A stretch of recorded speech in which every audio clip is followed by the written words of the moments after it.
Let's talk about a fight that is not going to define any careers. That was the co-main event for the welterweight title between the champion Tyron Woodley and the challenger Demian Maia. Woodley outpoints Maia virtually every round. I think there was a judge in there that might have given a round to Maia. But, really? Yeah, I think there might have been one. You know what? No way. I did. Let me look at the scorecard because I get the scorecards. And look, man, Damian's my friend. I like him, but there wasn't even 30 seconds of that fight that he was winning. Right. I mean, that I watched. I tried to. I do know that I'm glad that Woodley now, when they put him on a card, I know when I'm taking my bathroom break. Oh yeah. That is when Woodley's up, it's time to get a new beer. Yeah. Don't worry about it. You're not going to miss much. Let me. I'll look here to see if I'm right or wrong about that, but because I think it might have been one of those. Yeah, you're right. rounds. Look. 49. There it is. Two judges gave him a round. Well, and that probably fell into that category of like, okay, we got to give this round to someone. I mean, Cormier shot on Woodley. I think the number was 24 times, 24 stuffed takedowns, but still by far the most action of the fight. And certainly he was pressing that action. Now Woodley. Woodley had busted up Maia's eye early in the fight. His left eye had pretty much closed.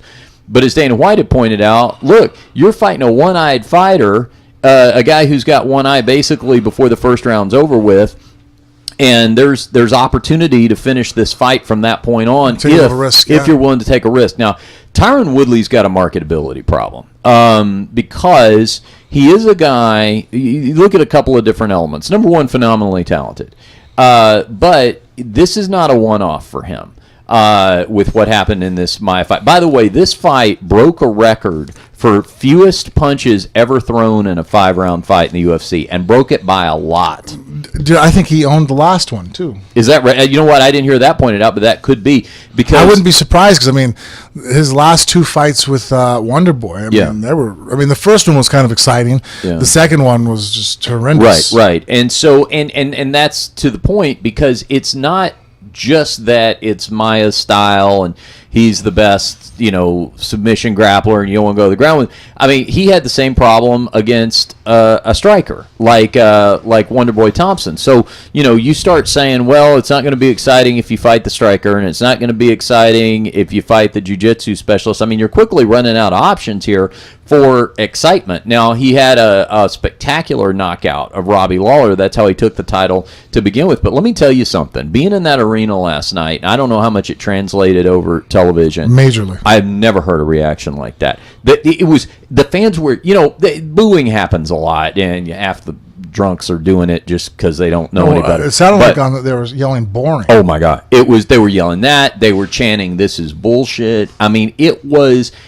angry. It was one of those. You ever been in a big crowd where you're like, these people seem unruly, like they seem angry and restless. It was like that, and I'll tell you, pay money to see that. And I'll tell you what really put him over the edge is when Woodley gets up there and says, "I'm the greatest fighter going. I'm the best in the game. I mean, I'm the, this is everything went exactly according to plan." I mean, if you're in that position, even when you say, okay, hey, sorry guys, I didn't have the most exciting fight, but I'm trying to win. I mean, they still boo you. But the thing you definitely don't want to do in that case is going, I don't know what all you guys are booing about. I'm awesome. Yeah. And this is not going well. And Dana was very critical about Woodley after the fight. And look, he's looking at it from a promoter standpoint, and I see it. And how about this too?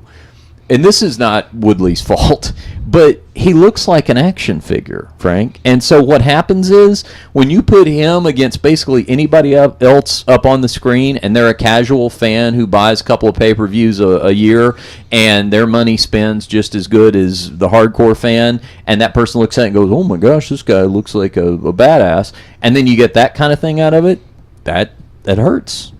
That hurts the marketability. Yeah, and then everything didn't look, man. Dana, everything he said last night, I agreed with in his critique over Woodley. Woodley just doesn't want to take chances. He doesn't want to be entertaining. But like they said, that's why like the fight with Georges St. Pierre, which would have been a huge money fight for him, he's basically lost the opportunity. It's like, well, I don't want to put you out there and you stink up the arena. And if anything, too, I mean, Tyron Woodley gets paid money for being on the main and co-main event.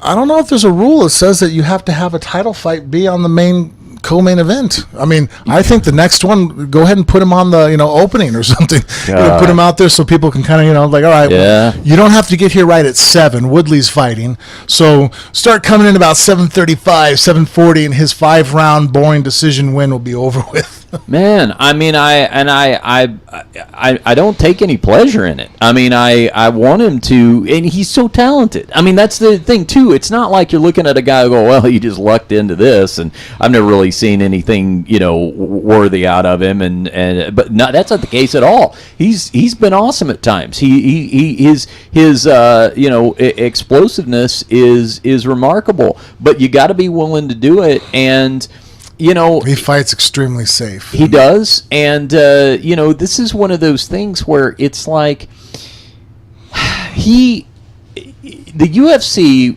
One thing that I feel like they have always done is they have rewarded gameness on top of just about anything else. Joe Lozan's, the Clay Guidas of the world. They are completely okay. Donald Cerrone can lose the next 5 fights. That might be that maybe is, he's not going anywhere. No, that maybe is the best example. I mean, we're about to talk about him, but Donald lost to Robbie Lawler last night. Look at when Donald lost to Jorge Masvidal. Okay, no problem, right back in there, and there was no hesitation on the part of the UFC to put the same level of marketing behind him because they knew the fans would be there. They knew no fans were watching that going, oh my God, he just wasn't putting forth an effort. Okay, he got beat. He'll win the next one. Or if he doesn't, it'll still be an impressive performance, And that's the thing that Tyrone needs to realize is that you get paid for the entertainment value and factor of fighting.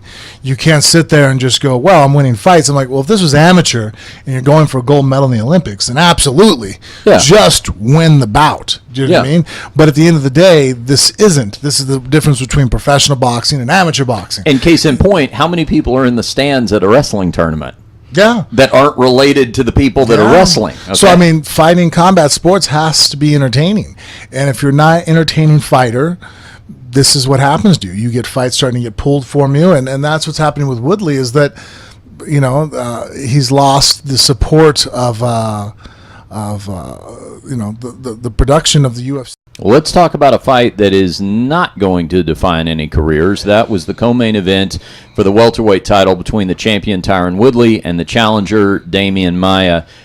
Woodley outpoints Maia virtually every round. I think there was a judge in there that might have given a round to Maia. But, really? Yeah, I think there might have been one. You know what? No way. I did. Let me look at the scorecards because I get the scorecards. And look, man, Damian's my friend. I like him, but there wasn't even 30 seconds of that fight that he was winning. Right. I mean, that I watched. I tried to. I do know that I'm glad that Woodley now, when they put him on a card, I know when I'm taking my bathroom break. Oh yeah. That is when Woodley's up, it's time to get a new beer. Yeah. Don't worry about it. You're not going to miss much. Let me. I'll look here to see if I'm right or wrong about that, but because I think it might have been one of those. Yeah, you're right. rounds. Look. 49. There it is. Two judges gave him a round. Well, and that probably fell into that category of like, okay, we got to give this round to someone. I mean, Cormier shot on Woodley, I think the number was 24 times, 24 stuffed takedowns, but still by far the most action of the fight. And certainly he was pressing that action. Now Woodley had busted up Maia's eye early in the fight. His left eye had pretty much closed. But as Dana White had pointed out, look, you're fighting a one-eyed fighter, a guy who's got one eye basically before the first round's over with.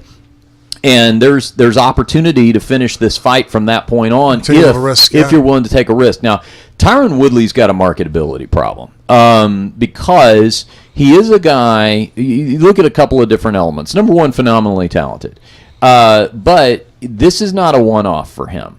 With what happened in this Maia fight. By the way, this fight broke a record for fewest punches ever thrown in a 5-round fight in the UFC and broke it by a lot. Dude, I think he owned the last one too. Is that right? You know what? I didn't hear that pointed out, but that could be because I wouldn't be surprised because I mean, his last 2 fights with Wonder Boy. I mean, the first one was kind of exciting. Yeah. The second one was just horrendous. Right. And so, and that's to the point because it's not just that it's Maia's style and he's the best, submission grappler and you don't want to go to the ground with. I mean, he had the same problem against a striker like Wonderboy Thompson. So, you start saying, well, it's not going to be exciting if you fight the striker and it's not going to be exciting if you fight the jiu-jitsu specialist. I mean, you're quickly running out of options here for excitement. Now, he had a spectacular knockout of Robbie Lawler. That's how he took the title to begin with. But let me tell you something. Being in that arena last night, I don't know how much it translated over television. Major.